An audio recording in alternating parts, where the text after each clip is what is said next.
अगर आप अपने आसपास देखो तो आपको वो सब चीज़ें दिखेंगी जो एक टाइम पर किसी इंसान की मेंटल इमेज थी। दोस्तों, किसी भी चीज़ को रियलिटी बनाने के लिए हमें उसके बारे में पहले इमेजिन करना पड़ता है और हमारा दिमाग कॉन्स्टेंटली फ्यूचर एक्सपीरियंस को विजुलाइज कर रहा होता है ताकि हम इसी तरीके से कोई ना कोई प्रोडक्टिव काम करते रह सकें। ये विजुलाइजेशंस रियल लाइफ के इतने सिमिलर होती हैं कि हमारा दिमाग एक एक्चुअल फिजिकल इवेंट या उस सेम इवेंट के इमेजिनेशन के बीच डिफरेंस नहीं बता सकता, क्योंकि किसी भी एक्टिविटी को विजुलाइज करके हम अपने दिमाग के उन्हीं न्यूरल पैथवेज को यूज़ करते हैं जो उस एक्टिविटी को परफॉर्म करते हुए यूज़ होते हैं। जितने एक्यूरेट और विविड हमारी इमेजिनेशन होगी उतनी ही शार्प हमारी स्किल्स बनती जाएंगी। जैसे एक स्टडी में देखा गया था कि एक वेट लिफ्टर के दिमाग के जो पार्ट्स काफ़ी भारी वेट को उठाते हुए एक्टिवेट होते हैं, वही सेम पार्ट्स तब भी एक्टिवेट होते हैं जब वो अपने आप को उस वेट को उठाते हुए इमेजिन करता है। दोस्तों, जब वो अपने दिमाग को पहले से कन्विंस कर लेते हैं कि वो एक भारी वेट को उठा सकते हैं, तब उनके उस वेट को उठाने के चांसेस बढ़ जाते हैं। इस वजह से अपने डिज़ायर्ड आउटकम को विजुलाइज करके हम अपने दिमाग को रीवायर कर सकते हैं अपनी परफॉर्मेंस, फोकस और मोटिवेशन को बढ़ाने के लिए, जिससे हम कम समय में बेहतर रिजल्ट प्रोड्यूस कर सकें। इस टेक्निक का कंसेप्ट काफ़ी सिमिलर है लॉ ऑफ अट्रैक्शन के, जो बोलता है कि एक इंसान के पॉजिटिव या नेगेटिव थॉट्स उसकी लाइफ में फेवरेबल या नॉन फेवरेबल एक्सपीरियंसेस ला सकते हैं। कई स्टडीज़ में देखा गया है कि अगर एक बीमार इंसान सिर्फ अपनी थिंकिंग को चेंज करता है और अपनी हेल्थ को इम्प्रूव होते हुए इमेजिन करता है तो उसकी बीमारी सच में कम होने लगती है। वो बस अपने विजुअलाइजेशन की मदद से अपनी बॉडी को हील कर पाता है। यानी अगर हम किसी चीज़ में बेहतर बनना चाहते हैं तो हमें अपने आप को उसमें ऑलरेडी एक एक्सपर्ट बनते हुए, एक्सपीरियंस करते हुए इमेजिन करना चाहिए। ये तरीका एंटरप्रेन्योर्स और एथलीट्स के बीच बहुत ज़्यादा पॉपुलर है। आपने कई बार अपने फेवरेट एथलीट को देखा होगा कि कैसे वो मैच से पहले कुछ मोमेंट्स अकेले बिताते हैं और अपने आप को जीतते हुए विजुलाइज करते हैं। इस तरह से वो अपने एक्सपेक्टेशंस और इमोशंस को ज़्यादा इफ़ेक्टिवली मैनेज कर पाते हैं। 2010 में हुई एक स्टडी में ये प्रूव भी हो गया था कि जो लोग अपने पॉजिटिव गोल को रोज़ विजुलाइज करते हैं वो अपने दिमाग के उन एरियाज़ में ब्लड फ्लो बढ़ाते हैं जो डिसीजन मेकिंग के लिए ज़रूरी होते हैं। बट जो लोग नेगेटिव सोचते हैं या अपने गोल्स को विजुलाइज नहीं करते हैं, उनका ब्लड फ्लो दिमाग के इमोशनल सेंटर्स में बढ़ने लगता है और इसी वजह से ये लोग प्रेशर के टाइम पर ना तो ढंग से परफॉर्म कर पाते हैं और ना ही बहुत अच्छे डिसीजन ले पाते हैं और अपना प्रेजेंस ऑफ माइंड खो देते हैं।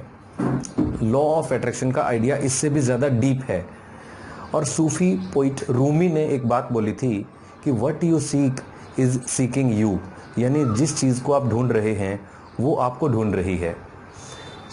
एग्जाम्पल के तौर पर अगर आप एक काफ़ी हम्बल बैकग्राउंड से हैं और आपकी लाइफ का सबसे बड़ा गोल है कि आप खूब सारे पैसे कमाकर अपने पेरेंट्स और कम्युनिटी की हेल्प कर सको, तो आप विजुलाइज करेंगे कि कैसे एक दिन आप बड़ी बड़ी डील्स करेंगे, अपने पेरेंट्स को नया घर दिलवाएंगे, बड़ी गाड़ियाँ चलाएंगे और बदकिस्मत लोगों की हेल्प करेंगे। जितना आप इन सारे फ्यूचर इवेंट्स को इमेजिन करेंगे उतना ही आपका दिमाग इन मेंटल इमेजेस को सच मानने लगेगा और इस पॉइंट पर आपके साथ एक अजीब सी चीज़ होगी, यानी आप अपने एनवायरनमेंट में हर चीज़ को एक टूल या ऑब्स्टेकल की तरह देखने लगोगे। जो टूल्स या अपॉर्चुनिटीज़ आपको अपने गोल तक पहुंचा सकती हैं वो खुद आपके पास आने लगेंगी। ऐसे बोलते हैं सिंक्रोनिसिटी। और विजुअलाइजेशन या लॉ ऑफ अट्रैक्शन को समझने के लिए सिंक्रोनिसिटी को समझना बहुत ज़रूरी है, क्योंकि साइकोलॉजी बोलती है कि लाइफ एक रैंडम सीरीज़ ऑफ इवेंट्स नहीं है, बल्कि हर इवेंट बाकी सभी इवेंट से कनेक्टेड होता है और तभी जो कुछ भी हम अपने अंदर एक्सपीरियंस कर रहे होते हैं हमें उसकी रिफ्लेक्शन बाहरी दुनिया में देखने को मिल जाती है। बहुत बार जब हम हमारे अंदर गोल को लेकर कोई क्लियरिटी नहीं होती तब हम इन साइंस को इग्नोर करते हैं और तभी विजुअलाइजेशन का काम होता है आपके आउटर एक्सपीरियंस को आपके इनर एक्सपीरियंस के साथ सिंक्रोनाइज करना। अब हम बात करते हैं कि विजुअलाइज करने का सही तरीका क्या होता है। सबसे पहले अपनी विजुअलाइजेशन को जितना हो सके उतना रियलिस्टिक बनाने की कोशिश करें। जितनी एक्यूरेट आपकी मेंटल इमेज होगी उतना बेटर आपको आउटकम मिलेगा। और ऐसा क्यों होता है, इसको समझाने के लिए साइंस के पास 3 थ्योरीज हैं। फर्स्ट है साइको न्यूरोमस्कुलर थ्योरी, जो बोलती है विजुअलाइजेशन काम करता है क्योंकि अपने आप को एक एक्टिविटी परफॉर्म करते हुए इमेजिन करने से हम अपने उन सबकॉन्शियस न्यूरोमस्कुलर पैटर्न्स को ट्रेन करते हैं जो एक्चुअल एक्टिविटी या इवेंट के टाइम पर यूज़ होती है। सेकेंड थ्योरी है फंक्शनल इक्विवेलेंस, जो बोलती है कि विजुअल इमेजिनरी और actual physical presence same neurophysiological process को शेयर करते हैं। जैसे जो न्यूरोकेमिकल्स आपके बॉडी में तब रिलीज होते हैं जब आप कुछ जीतते हैं, वही न्यूरोकेमिकल्स उस जीत की क्लियर विजुअलाइजेशन के टाइम भी रिलीज होते हैं और आपको ऐसा फील करवाते हैं कि आप ऑलरेडी एक चैंपियन बनने के काबिल हैं। थर्ड थ्योरी है सिंबॉलिक लर्निंग थ्योरी, जो बोलती है कि विजुअलाइजेशन इसलिए काम करता है क्योंकि हम अपने एक्शंस और अल्टरनेटिव सॉल्यूशंस को पहले से ही प्लान कर लेते हैं, जिसकी वजह से जब हमारी एक्चुअल स्किल्स यूज़ करने की बारी आती है तब हमें पहले से ही पता होता है कि हमें एग्जैक्टली क्या करना है।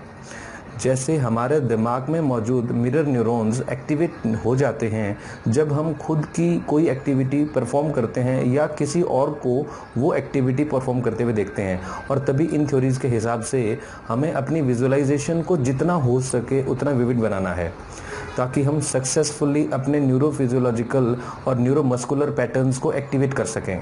एग्जाम्पल के तौर पर अगर आप एक नई जॉब इंटरव्यू के लिए तैयारी कर रहे हैं या आपका कोई मैच है, इवन आप अपने क्रश को डेट पे ले जाने की सोच रहे हैं, तो हर पॉसिबल सिनेरियो को विजुअलाइज करें।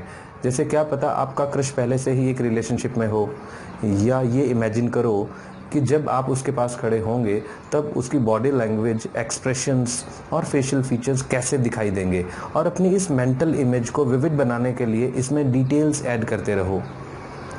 जैसे आपके आसपास क्या हो रहा है, आप कहाँ खड़े हैं, क्या सुनाई दे रहा है, ब्रीदिंग पैटर्न कैसा है, या फिर आप उनके साथ कैसा फील कर रहे हैं। इस तरह से आप एक मुश्किल काम को करने से पहले उसे अपने दिमाग में प्रैक्टिस कर सकते हैं, उससे जुड़ी हुई फीलिंग्स के साथ फैमिलियर हो सकते हैं, और जब आपकी बारी उस काम को एक्चुअल में करने की आएगी तब बस बात रह जाएगी एग्जीक्यूशन की, जिसकी प्रैक्टिस आप कर चुके हैं। सेकेंडली, आप अपने विजुअलाइजेशन के साथ कंसिस्टेंट रहना है। ये इसलिए क्योंकि हमारे दिमाग की लैंग्वेज रिपीटिशन है। कई बार आपने लोगों को ये बोलते हुए सुना होगा कि we are creature of habits, यानी हमें हमारी हैबिट्स डिफाइन करती हैं। जिसका मतलब अगर आप विजुअलाइजेशन की मदद से अपने गोल्स और ड्रीम्स को हकीकत बनाना चाहते हैं तो आपको रोज़ उससे जुड़े हुए न्यूरल कनेक्शंस को पक्का और बड़ा बनाना होगा और अपनी बॉडी की केमिस्ट्री बदलनी होगी, बार बार उन गोल्स की अचीवमेंट को एक्सपीरियंस करके। और जितने स्ट्रॉन्ग आपके इमोशंस होंगे उतने ही आप अपने इस विज़न पर अटेंशन पे करोगे। एक स्ट्रेटजी जो आपकी मेंटल इमेज से जुड़ी इमोशनल इंटेंसिटी को बढ़ा सकती है वो है विजुअलाइज करते हुए ऐसे गाने सुनना जो ऑलरेडी उस इमोशनल इंटेंसिटी पर हों जहां पर आपका विजुअलाइज फ्यूचर है। और लास्टली, इफ़ेक्टिवली विजुअलाइज करने के लिए आप अपना एक्सपोजर बढ़ाओ, क्योंकि जो कुछ भी हम अपने दिमाग में इमेजिन करते हैं वो हमारी स्टोर्ड मेमोरी से बनता है, जिसकी वजह से हम किसी ऐसे इवेंट को इमेजिन करना जो आपके साथ नहीं हुआ है वो बहुत मुश्किल हो सकता है। जैसे अपने आप को मार्स पर विजुअलाइज करना ज़्यादा मुश्किल होगा एज़ कम्पेयर टू अपने आप को अपने लिविंग रूम में विजुअलाइज करना। और तभी कई बार एक डिटेल्ड और रियलिस्टिक मेंटल इमेज बनाने के लिए आपको अपने आप को बाहरी दुनिया में एक्सपोज करना होगा। एग्जाम्पल के रूप में, अगर आप कोई ऐसी चीज़ करना चाहते हैं जो पहले आपने कभी नहीं की, जैसे स्कूबा डाइविंग, तो आपके लिए उसकी एक डिटेल्ड मेंटल इमेज बनाना ऑलमोस्ट इम्पॉसिबल होगा। आपको अपने आप को स्कूबा डाइविंग के एक्सपीरियंस के लिए एक्सपोज करना पड़ेगा। आपको उससे रिलेटेड बुक्स पढ़नी पड़ेंगी, वीडियोस देखनी पड़ेंगी और स्कूबा डाइविंग स्कूल जाना पड़ेगा। यानी जो चीज़ आपकी नॉलेज और अवेयरनेस को बढ़ा सकती है, ये समझाने के लिए कि एक एक्सपीरियंस कैसा होगा, वो आपको ज़रूरी डेटा भी प्रोवाइड करेगी, जिसकी मदद से आप उस एक्सपीरियंस को डिटेल में विजुअलाइज कर पाएंगे।